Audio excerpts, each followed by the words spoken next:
Hello, very good evening to all. Today I am here to share my point of view, my opinion, or you can say my experiences on the struggle of women.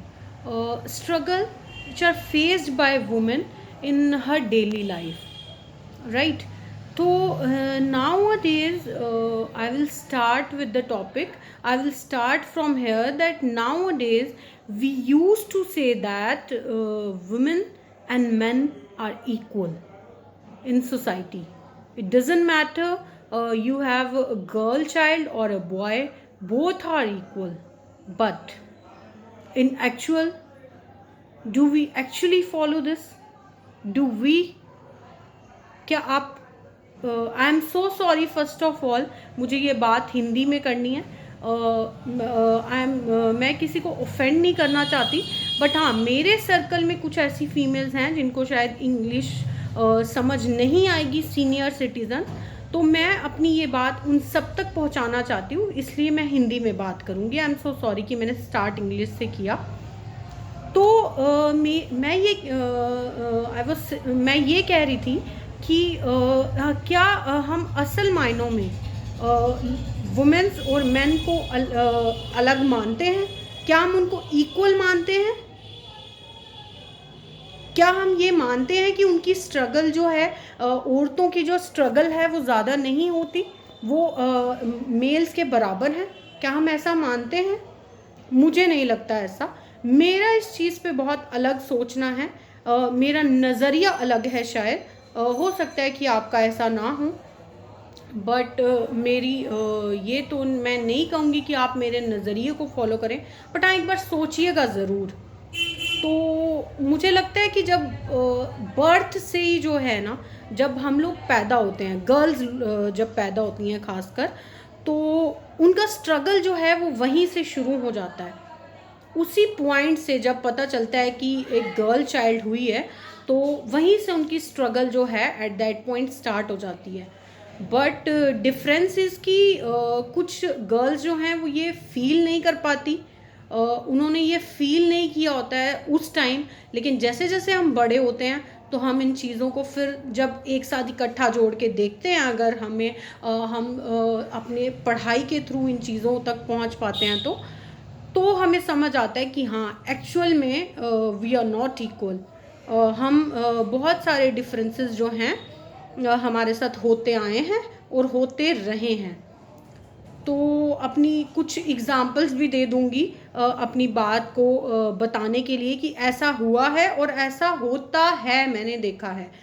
सबसे पहले तो एक famous, बहुत ही famous American feminist हैं, philosopher हैं, Judith Butler.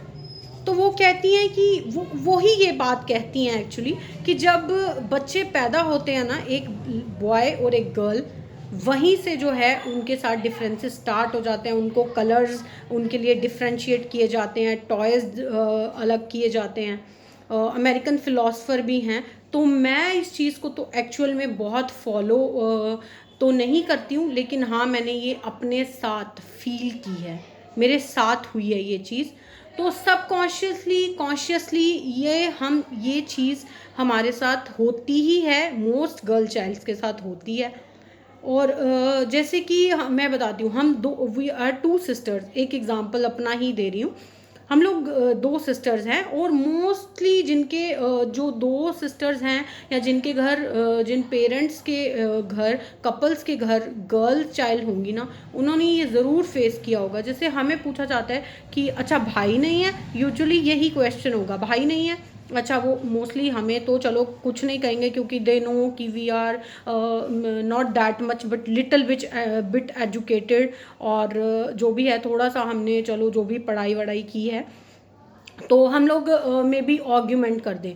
But parents के सामने most of the times ये होता है कि अच्छा बेटा नहीं है तो नहीं। और फिर उसके बाद as a kind of sympathy देने के लिए ये डायलॉग ज़रूर आता है कि नहीं, आजकल तो बेटियां ही बेटे हैं, आजकल तो कोई फ़र्क ही नहीं है।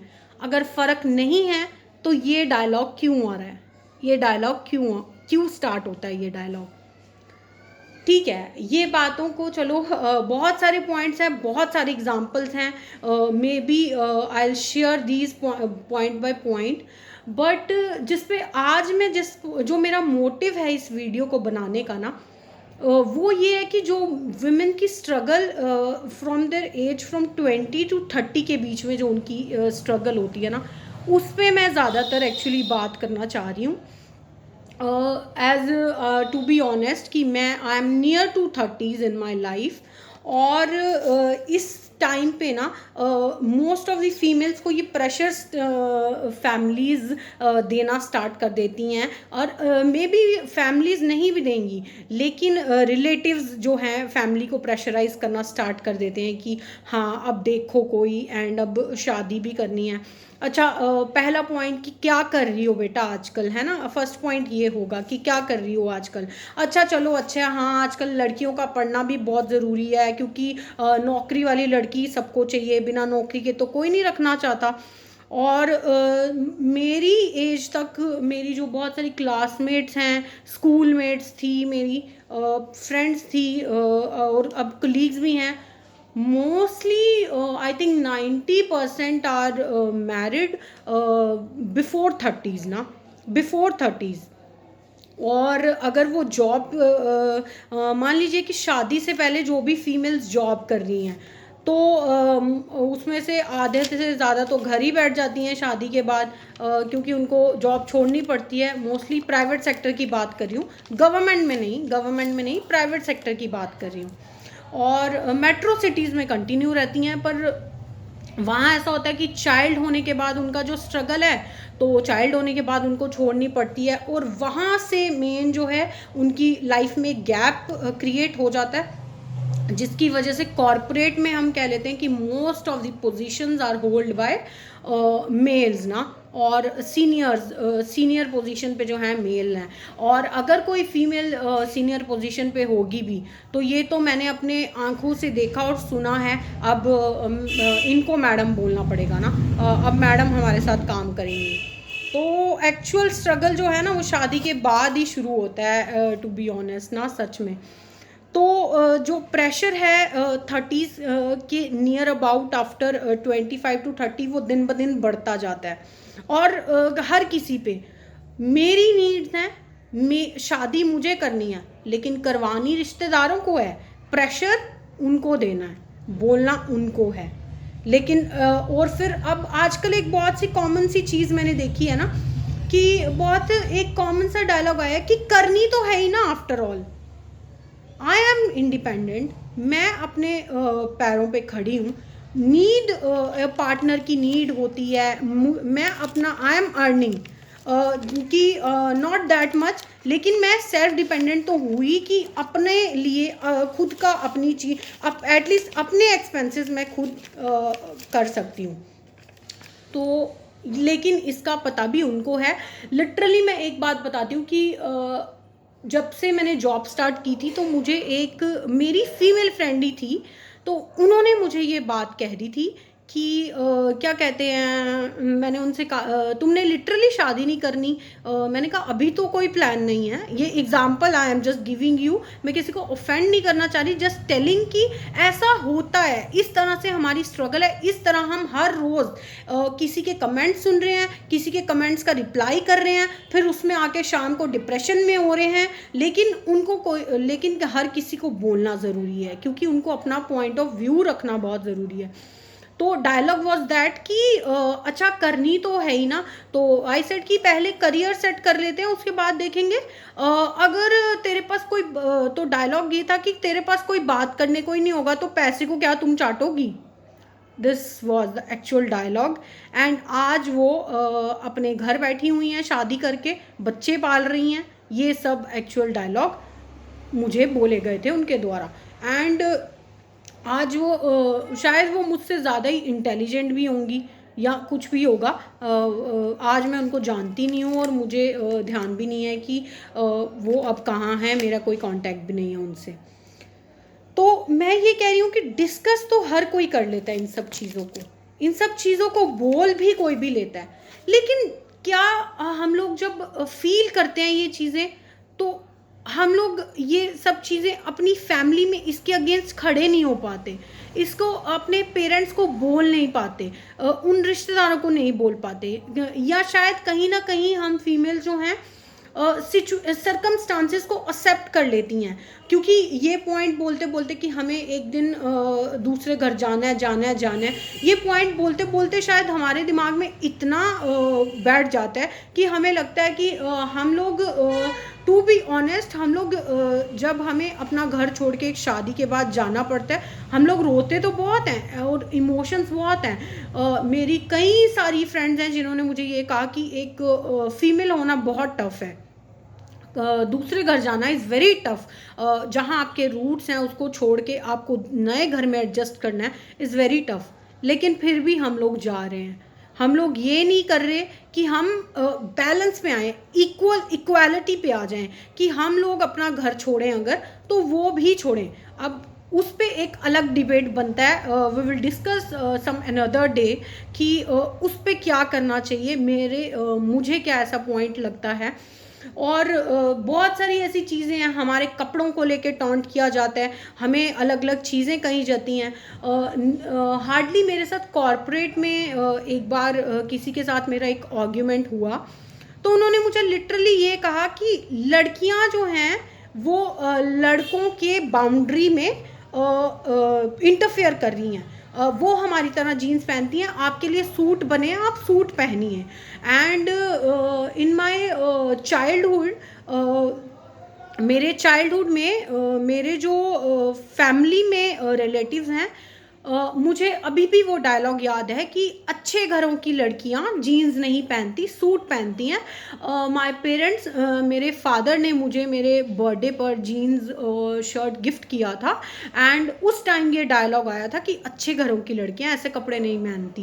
एंड एट दैट टाइम मुझे फेमिनिज्म का नहीं पता था, मुझे ये नहीं पता था कि अपने लिए खड़े कैसे होना है, अपने लिए बात कैसे करनी है, अपनी बात को किसी के सामने कैसे रखना है। एंड आज मैं शायद उस काबिल हूँ कि मैं कम से कम अपनी बात को, अपने लिए तो खड़ी हो सकती हूँ कि जो चीज़ मुझे नहीं करनी है, मेरी लाइफ है, मेरा डिसीजन है, मुझे लेना है, आप कुछ नहीं कह सकते मुझे। And by the hard work I think, and mostly मेरे टीचर्स का जो कंट्रीब्यूशन है कि मेरे लिए रियली थैंकफुल टू देम कि उन्होंने मुझे इस काबिल बनाया कि आज मैं अपने एक्सपेंसेस तो एटलीस्ट खुद अफोर्ड कर सकती हूँ। मुझे किसी के आगे बोलने की ज़रूरत नहीं है कि मुझे सूट पहनना है या ये पहनना है। You are no one to tell me कि मुझे क्या पहनना है।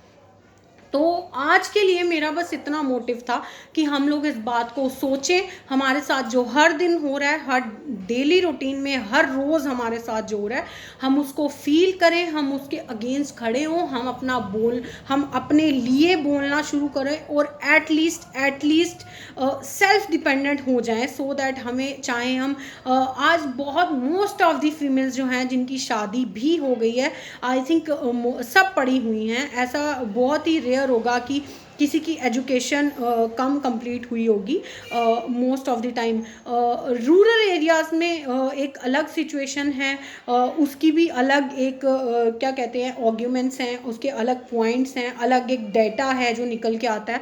लेकिन मैं अपने सर्कल की बात कर रही हूँ, लेकिन फिर भी आज वो अपनी फैमिलीज़ के लिए, अपने घर को बनाने के लिए, क्योंकि उनकी अपब्रिंगिंग जो है, उनमें बचपन से ही ये बात इंड्यूस की जाती है कि उनको अपने परिवार संभालना है, फीमेल्स को ही खड़े होना है, तो इसके लिए वो अपनी जॉब्स भी छोड़ देती हैं प्राइवेट।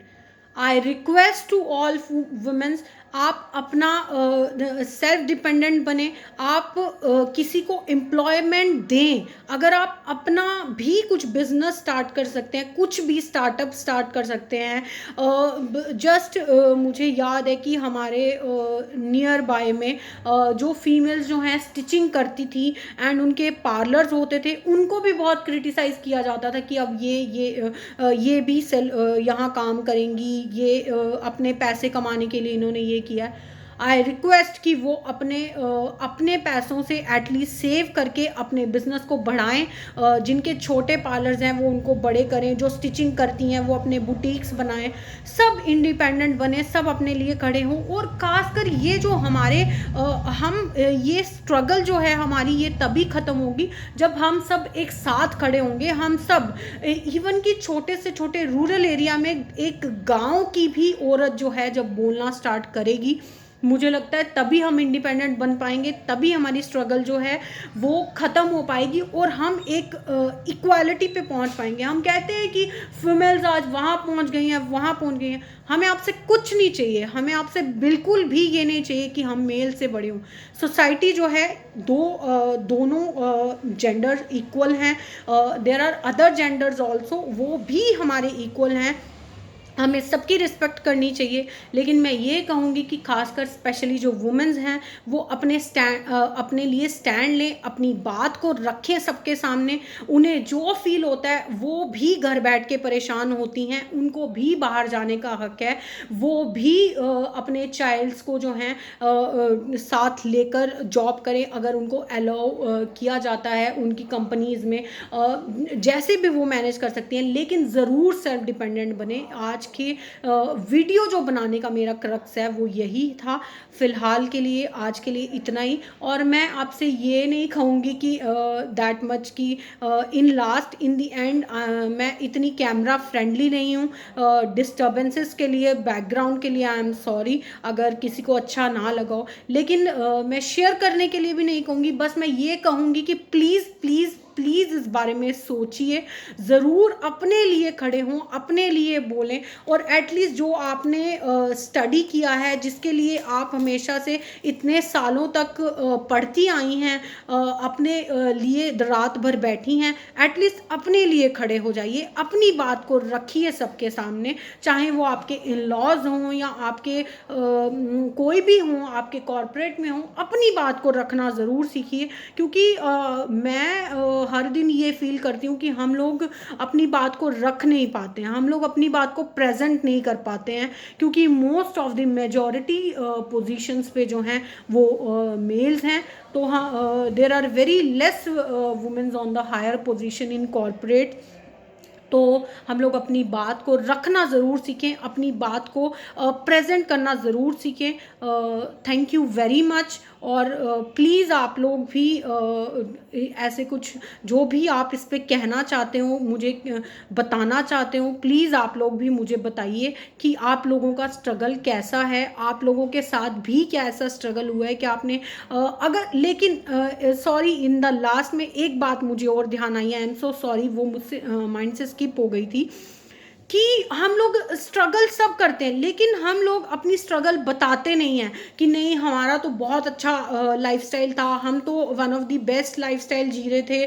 क्योंकि हमें वो चीज़ दिखाई जाती है, हम लोग अच्छी चीज़ों को ही हमारे सामने रखा जाता है। जो चीज़ हमारे साथ फेस हर रोज़ होती है उसको हमसे दूर ही किया जाता है, ताकि हम भूल जाएं वो जो हमें मिल रहा है, हम उसकी खुशी में अपने साथ जो इनजस्टिस हो रहा है उसको भूल जाएं।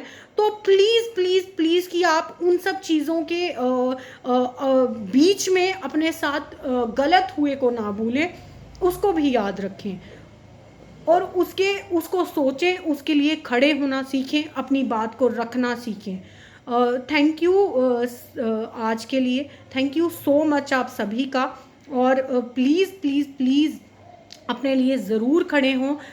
And I love to all females and क्या कहते हैं, प्लीज़ मेरा आपसे यही है कि प्लीज़ सेल्फ डिपेंडेंट बने और अपने लिए खड़े हों। Thank you so much, thank you so much.